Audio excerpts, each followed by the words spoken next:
So I want to set up this next shot that I just did. Took the same video and I processed it. Number one will be processed as remove the grain. So no aquavision, nothing like that.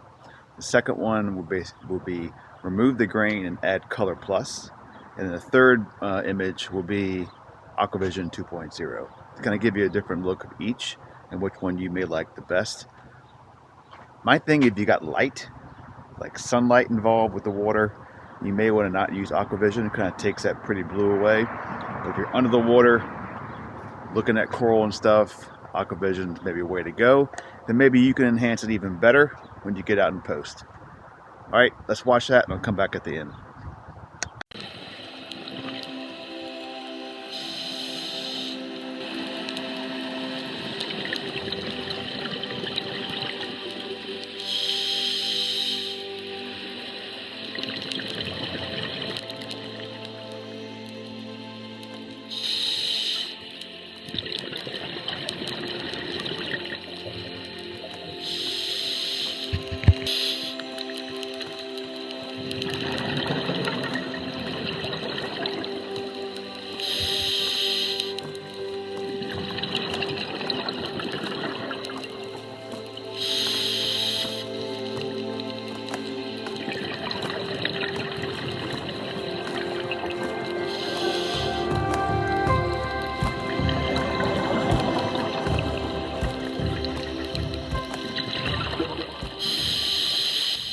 Alright, so this is you see over here, aquavision 2.0, just to show you a difference on the color.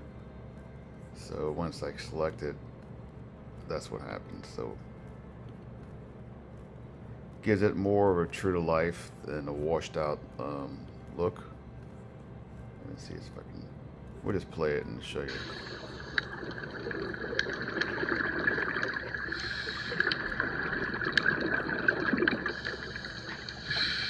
Switch back and forth, you can tell the difference. Looks better. The reds come out.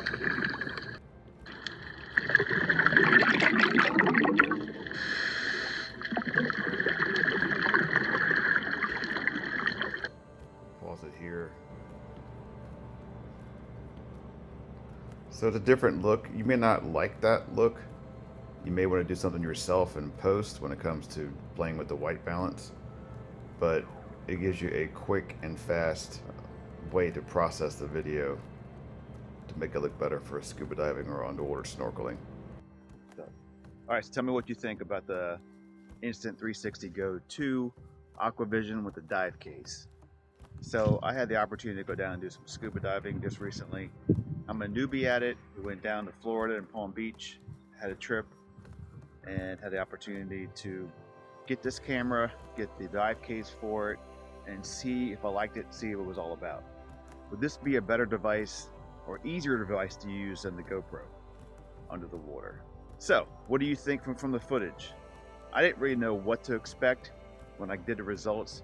When I put this video together is when I really noticed off the bat of, wow, how much better the GoPro to me looked under the water. With the colors, the clarity, things of that nature. So the end result, short and sweet. Someone gave me the GoPro, or someone gave me this Insta360 Go 2 to go diving or scuba diving with to get the best images I could get. I'm grabbing the GoPro. I'm sorry, Insta. It looks okay, but in a pinch, yeah, it'll be fine. But a little too grainy for me in the images, and the GoPro kind of like clarifies that for me. And the worst part of it is I always thought the GoPro was kind of like, under the water. So there's levels that you can go up. So I'd put this Insta down here, GoPro next, and then like whatever else. So when it comes to filming normally, I'm in the sunshine right now. Filming on the Insta360. Different ball game. Can't really judge that yet. Gotta do some more testing. And I have the Action 2 just arrived in the mail. So I'm going to try that out compared to this one because those two are really close in form factor and how they'll be used. A lot of issues with both of them. Stick around, subscribe, and we'll come back to that. See you guys in the next one.